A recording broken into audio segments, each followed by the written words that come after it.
The Super Famicom was home to lots of amazing games from Japan that weren't given a chance to shine internationally. I've probably said something like this so many times that if I was a pull-string toy, this would be one of my quotes.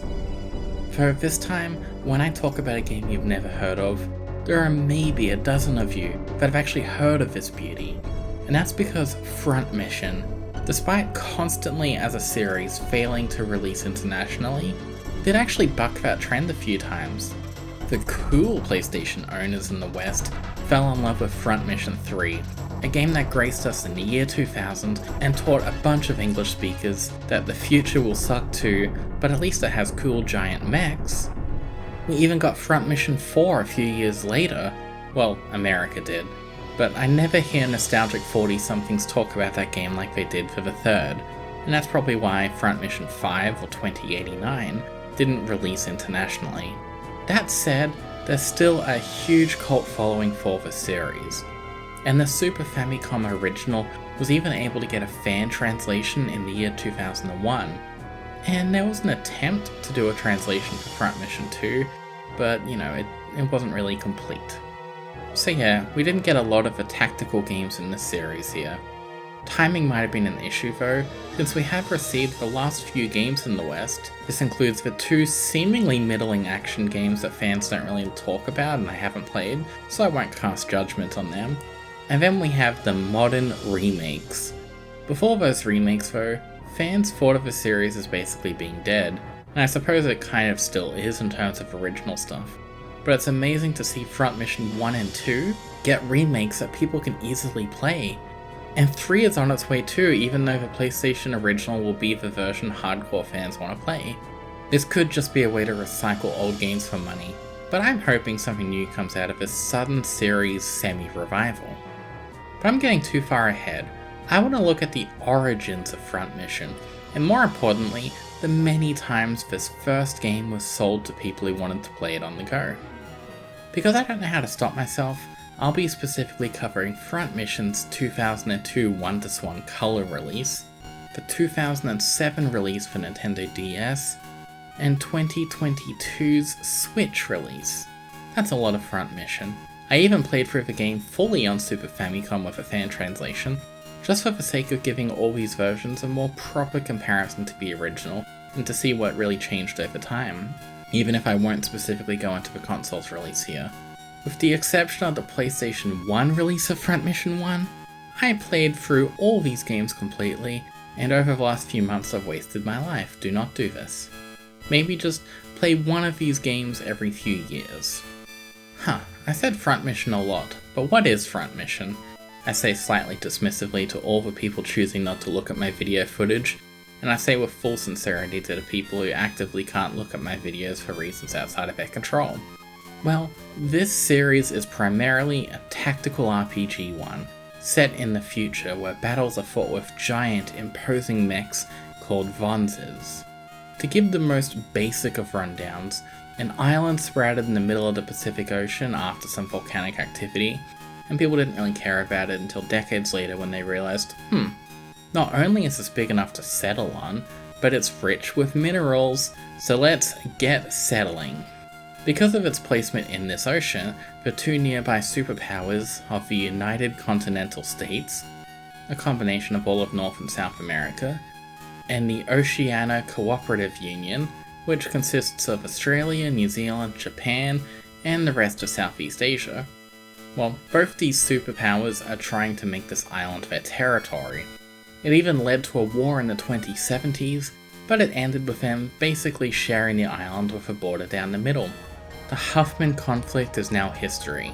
It's 2090, things have been peaceful on this island, and with the two nations that share it. But this first Front Mission game captures the second Huffman conflict, seemingly the same kind of territorial war from before, though we later learn there were other insidious motives behind this destruction. I hope you like anti-war stories that constantly remind you this is a pointless waste of life, but also have cool as hell giant mechs in it. So yeah, even though this game is very non-subtle with its commentary, it can still be lost on people who just like cool mechs. If you buy Front Mission physically in English, Your first impression is just, well, it's a mech game, look at the front cover of our versions. But the Japanese versions of the game, at least until recently, all used cool as hell artwork from the legendary Yoshitaka Amano, who you may know as the guy who did some artwork for the old Final Fantasy games. But there's other stuff he did too, but people will just say he did artwork for the old Final Fantasy games. He was the character designer for this game, but if you're an ignorant English speaker, you just get a mech. That's it. Complete with the back of the box tagline on the DS release, "Giant robots, epic battles." That's disappointing. Even if I'm sure it probably helped to sell more copies than if it had something more meaningful written on there. As soon as we boot up the game on Super Famicom, and yes, the WonderSwan version, we get this glorious infomercial cycling through weapons and showing off how flashy they are, and more importantly, the exciting prices. Within the game itself, we'll see the largest weapon supplier is distributing their stuff to both sides, and there are lots of profits to be made with a war this big, and this optional opening cinematic is a great introduction to it. The newer release doesn't include this, unfortunately, and it's easy to say that this is kind of a black sheep, since this is the only version as well, without some gorgeous pixel art. And frankly, the new art here, I like it, but to me it is lesser, especially when directly compared. Even if I do love some small details here, like they add bits of graffiti and signs that this world has been more lived in. And when we're battling in cities, this version shows the cities as more desolate, whereas before, they still look like they were thriving. Even with wars going on inside them, look, everyone's still shopping. But this version comes to us from Forever Entertainment, and it's on the Unity engine. So if I was some hack that knew nothing, I'd write this game off and say it's bad and lesser because it's Unity engine and the devs suck, ooh look at all these other games they did that weren't very great. But I'm not gonna do that. To cut to the chase, this version is the most feature-complete version we have, and it being easily commercially available at the time of writing is a big bonus to some. I'll get to some version differences much later, but if you're bothered by the seemingly cheap visuals here, just remember all that. This version is punching above its weight. Honestly, the title screen issue I mentioned is my largest problem with this remake. But at least every time you boot up the game, the main menu now shows your Vonza, which is cute. I love seeing it get updated over time. It's a nice little touch.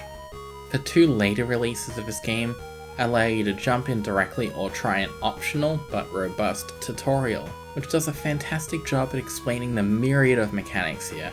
And they're cute for fans of the series as it includes a cameo from a Front Mission 5 character. Since the DS and Switch versions got to release after the rest of the main series, they're able to capitalize on this with lots of neat extra touches, namely Vonzas from later games being selectable here. Timeline be damned, this is fun. But the WonderSwan version, being a direct remake of a 1995 original, doesn't include a tutorial, though a lot of this game is easy enough to discover on your own.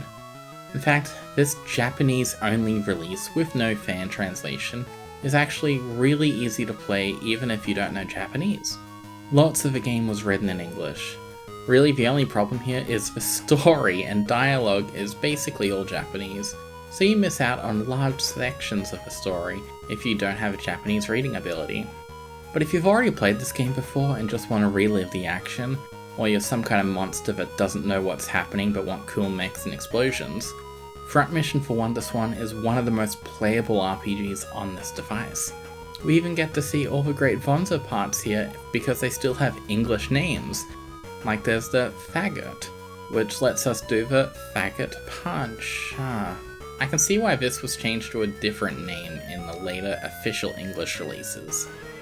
To return to the game proper, this is seemingly your standard turn-based tactical RPG, but the Vonzas aren't just for show, they impact the gameplay dramatically. You see, we have a form of locational limb damage. Each Vonza has health bars for their left arm, the right arm, their legs, and the body. That's 4 in total. The body is the main one, and Vonzas are destroyed when the body health depletes, but we can also equip weapons to each arm, and they become unusable if their respective health reaches 0. Similarly, the movement range is decreased if the legs are destroyed too. Enemies can and will leave you helpless before finishing you off, or the RNG could screw you over completely, and instead of the bullets hitting your non-vital parts, they go straight to your main body and finish you off quickly. Though you can also do this to the enemies as well. This whole system goes hand in hand with how Vonzas are built. They use different pieces, and we can combine all of them to make these 4 main chunks that each have their own stats, and then we equipped it with various weapons or other stat changing additions, while making sure we don't overload its set weight limit. The amount of choices here is almost staggering, especially when we factor in character weapon proficiencies. We have stats for melee weapons, short range firearms, and then long range ones too. And while characters can theoretically be designed for certain weapon types, it's one of those games where the proficiencies increase the more you use each item, so they are kind of blank canvases for you to experiment with. I made a fisting King of Destruction out of a character everyone in the fanbase says shouldn't be attempting melee, but you can do that. And then long range weapons can be equipped as additional shoulder turrets, meaning your Vonza can still be free to use short range or melee weapons in addition to long range. Or you can double down to have a Vonza that can only do long range weapons and has lots of different ways to do that. It might be tempting to overload your mech with weapons, but remember, instead of those shoulder turrets, you could put additional shields in place, and this will drastically increase the defense and, more importantly, how long each Vonza gets to live in each mission. The customization for robots is robust, especially for the genre and the time, even if I am sure some diehard mech fans would want this to be even more extensive. That said, there's still a lot to go through here, including how the leg pieces come in lots of different flavors, like traditional legs, or tires, or tank treads, the ones that hover off the ground. Each of these will be impacted uniquely by the various types of terrain here. The customization is deceptively deep, even though late game will kind of snowball into you winning effortlessly. It's unfortunately one of those games where it's most challenging early on, since you're still completely at the whim of the RNG. Though late game, you'll be able to select specific body parts and immediately blow up the body instead of wasting your time on other limbs. Or you can punch the target like 3 times in quick succession and then stun them. I'm not the biggest fan of this weird difficulty curve, but the game remains fun from beginning to end. And more importantly, the story keeps on ramping up as it continues to get better even if the gameplay doesn't, unfortunately. This is a really story-driven experience. It's emotional, it's weird, it'll indoctrinate you into hating the government and large corporations if you didn't already. It's perfect. I already said this is about the Second Huffman War, but that's more of a setting than anything.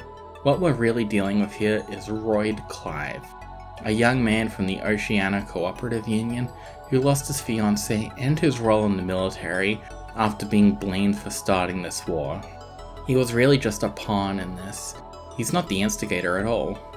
Because of his role, he's been declared MIA and is living his life as a Vonza arena combatant. Side note, but these Vonza arenas are a really fun optional part of the game that you can use later on to farm money, and will even lead to you getting some optional squad mates that you could miss out on. But back onto the story. He's been recruited as a mercenary outside of official government channels proper, and with his new squad, he's trying to take back the island and end this war. Though it's not that simple, and he stumbles onto multiple conspiracies and, well, shit gets wild. Fun times. This game really leans into the small details. Like sure, this is a giant epic war with lots of secret stuff you're not meant to know about. But between missions, you just get to go to the bar and talk to everyone there, or go to the shop and talk to the shopkeeper like he's a real guy, and not just someone you go to for better stats.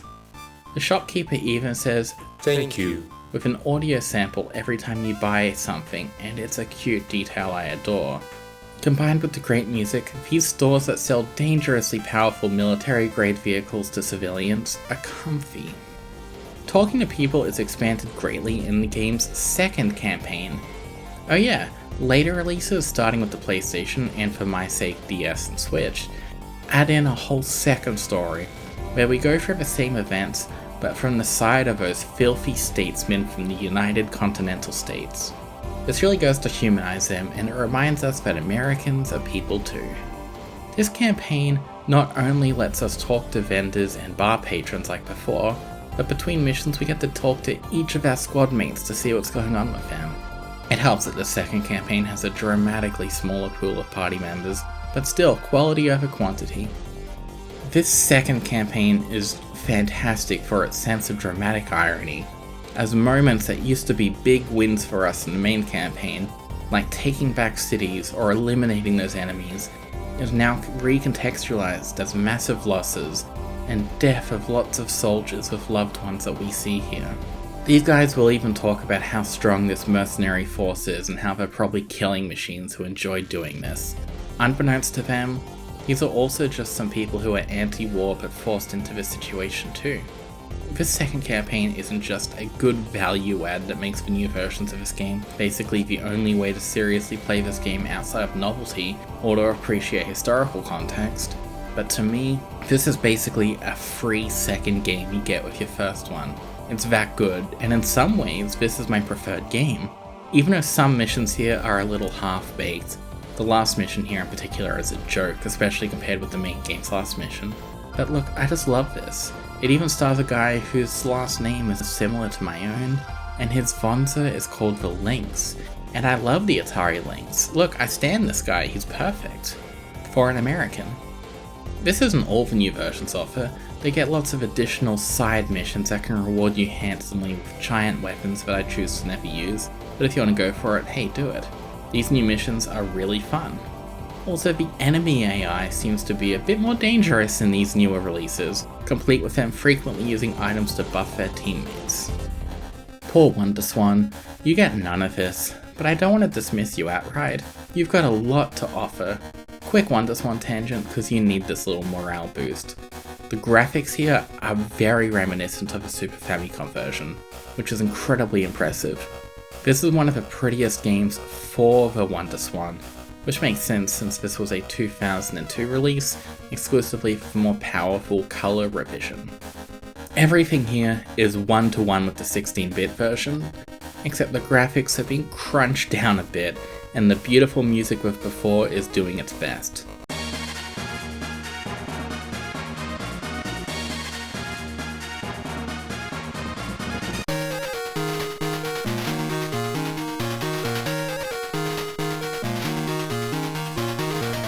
Also, during battles when we're moving around, the game switches to a tactical view, so you don't get to see the stunning graphics every second, but this is a very minimal compromise.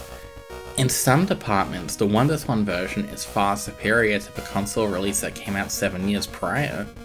For starters, whenever we select squad mates, this version tells us on the Vonza selection screen what level everyone is, and I adore that as someone that wants to use every character and keep them on par with each other. But more importantly to normal people, this version not only lets us speed up battle animations quite a bit, it gives us the option to completely skip them, which saves a lot of time. Not even the DS would have this feature, and the WonderSwan was packing it on very limited hardware. Though it is worth noting the modern remakes did bring back this feature. While this version is the one the least amount of people want to play, especially if it's like a fan translation, it's an incredibly impressive game, and language aside, I prefer it to its big brother on the Super Famicom, even though that looks and sounds quite a bit better. Though I don't expect many others to feel that way, you know, it's a typical Freezer opinion. The art style being translated to this device is especially important, because in some ways, the first two releases of Front Mission are my favourite versions from a visual aspect. The PlayStation and DS releases would add a lot more detail, and I still adore how they look, but often it has a little lens flare in the corner that I don't care for, and there's lots of small details like animated water is static now, and while it has a lot more colours, sometimes they're a bit more muted, whereas I prefer the vibrancy of the earlier releases. Though I don't want to make it sound like a bad looking release, the DS version is gorgeous, and it is my preferred version to play. It even does nice little things as well. Like some missions will change the time of day. For example, this early level at a plane crash site is now nighttime instead of presumably the middle of the day. The modern release I'm playing on Switch is also based on the DS version, so all of its changes carry over here. Though thankfully, we don't get that annoying lens flare, and the water even animates now. Though that doesn't look like water, it's more slimy. Some would call this release ugly, but as someone with low standards, I find this remake's art direction to be pretty alright. Though like I said earlier, it's my least favourite version visually to look at. But hey, this version exclusively has a rotatable camera. It's optional, but I got some great use out of it for important things like better strategizing my moves, or for more shallow things like seeing how much of a map they actually rendered even though you never have to see any of it. In most cases, there's quite a lot here and I'm impressed by how much they did. And on some rare occasions, it looks like it's all happening on a movie set and it looks a little unfinished. But to throw some praise at the Switch version, we get to recolor our Vonses in all the versions of this game from a long list of available colors. The issue is on all the other versions, when you're on the main view of the game, it'll show the exact same color for multiple Vonses that have similar colors technically. You only see the full proper color in the detailed battle scenes. It's not ideal if there are, for example, multiple green mechs in a single stage, or you could have used bronze as a color and the game thinks, okay, that's basically brown. These smaller representations they use for the field view, they're nice, but they oversimplify things a bit too much. Like even tires will be represented as tank treads. It's not perfect. It's a small complaint, but it's a complaint nonetheless. It's a very minor thing, but it's something the modern version entirely circumvents, as it doesn't use differently scaled sprites. It just uses the same 3D model, so no details are ever lost, regardless of how zoomed in or out you actually are. The Switch version also offers what it calls modern and classic modes. They're largely the same experience, but they have lots of small differences.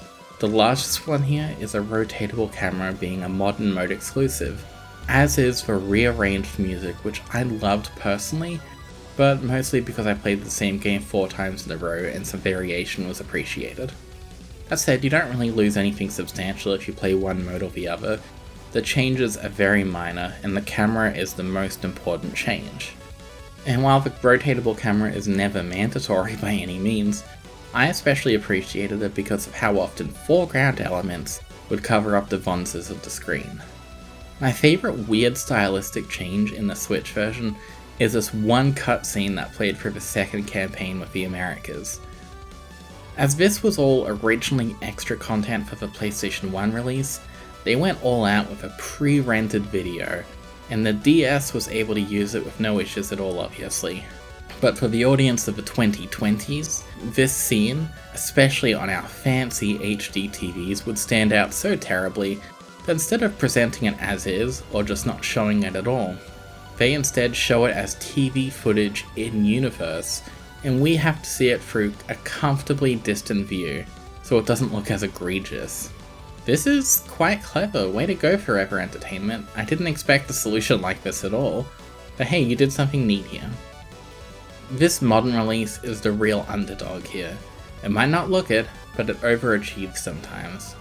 As I said at the beginning of the video, this is the most feature-complete version of the game, and somehow it even got updated while I was writing this script, with a whole new gameplay mode not present for the first 2 years of its release. Mercenaries. This is a small side mode that gives us some extra missions, all playable with this new ragtag band of Vonza pilots, who we can't customize or even give items to, so it's extremely limiting, but in a fun challenge way.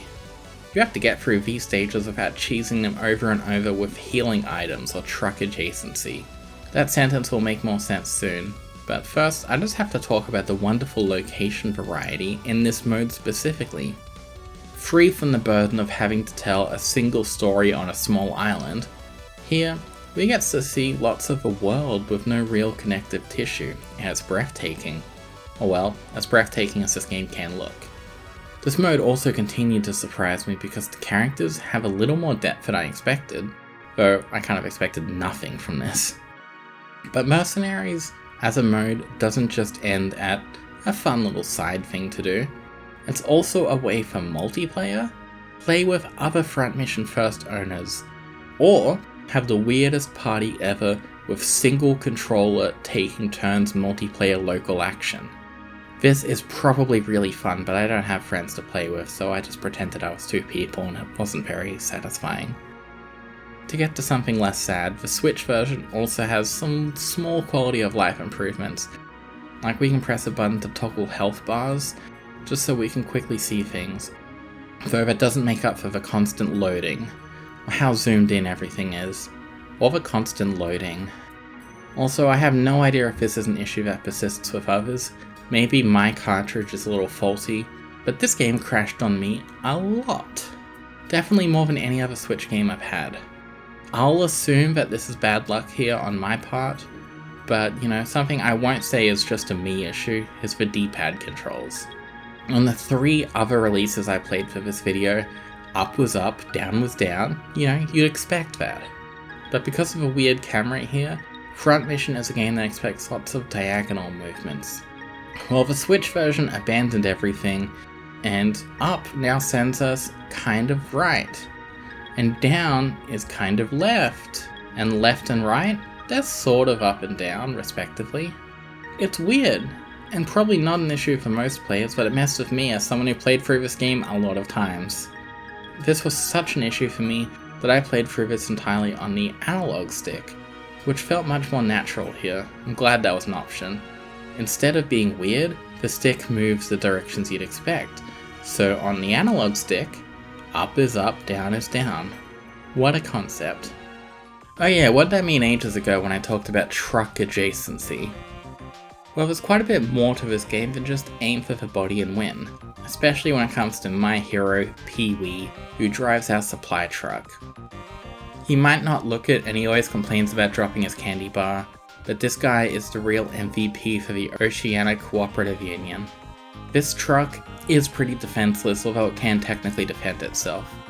But if you stand next to it, broken Vonza limbs will heal the next turn. They'll go from 0 to 1 whole hit point.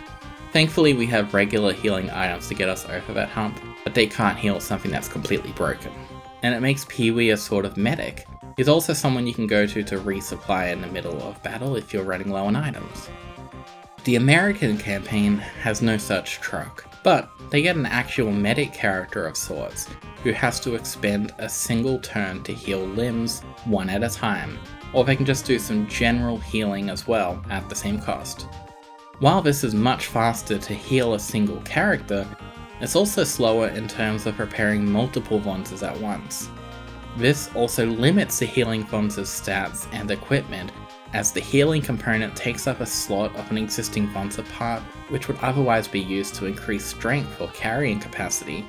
It seems minor, but the way these two campaigns portray healing really reinforces how different the overall experiences are, even though they look superficially similar.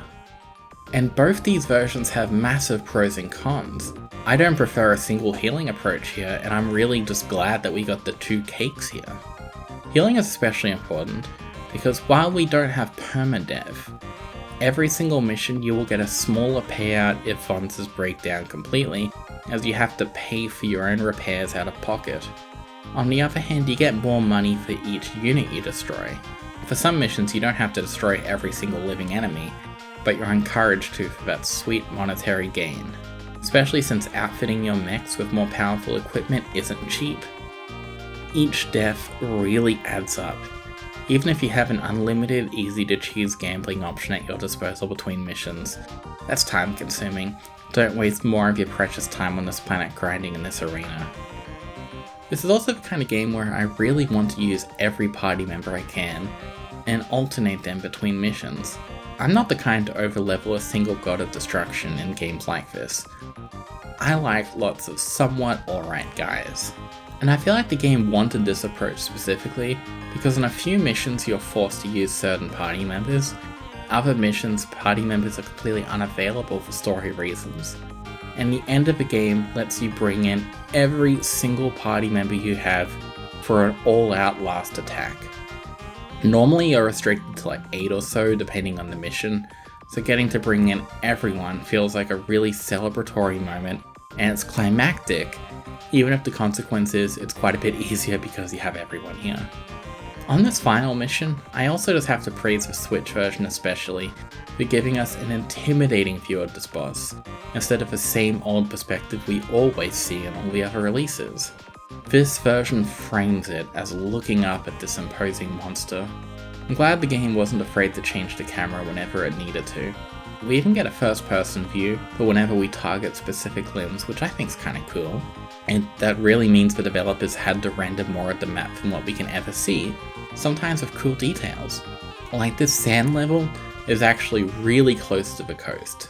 The older versions showed this anyway, so it's not like a weird inclusion or retcon or anything, but it's nice that the developers incorporated that into a optional targeting method in this release. I love Front Mission if you couldn't tell, every single version. But the problem with me covering this game is the best part of the game is the writing, and I don't want to go through a point-by-point breakdown of it, nor do I want to rob you of the experience of just playing this all out. Just play Front Mission. Play it. Just one release maybe. And then when you're done, play Front Mission 2, then play 3, and then play 4, then 5. Then you can join us, and while we wait for a patch of 2089 to be finished. Join the club, become one of us. We could be at the beginnings of a resurgence for the series. Or we could just be witnessing a quick cash grab with no motives beyond that. But hey, I'm still here for that. It means more eyes are on this series than have been for a while. You can't go wrong with any release of the first game. Though if I was to pick a single version, I'd say go for DS. It's the second most feature-complete version of the game, and it is still beautiful. Plus, you can play the whole game with just a touchscreen if you want to, or you can ignore the touchscreen completely and only use buttons. I just find it neat when DS games cater to both extremes. But it's not as neat as the little system that could that I alluded to much earlier in this video. Because next video, I'll finally be covering the Atari links with the goopy very early 90s game Todd's Adventures in Slime World. It's a weird platformer about a guy called Todd who is in Slime World and he has some adventures there. Look, there's an adventure right there, and there's another one. Oh, and look, there's some slime, and it's a world of slime. Did I mention that?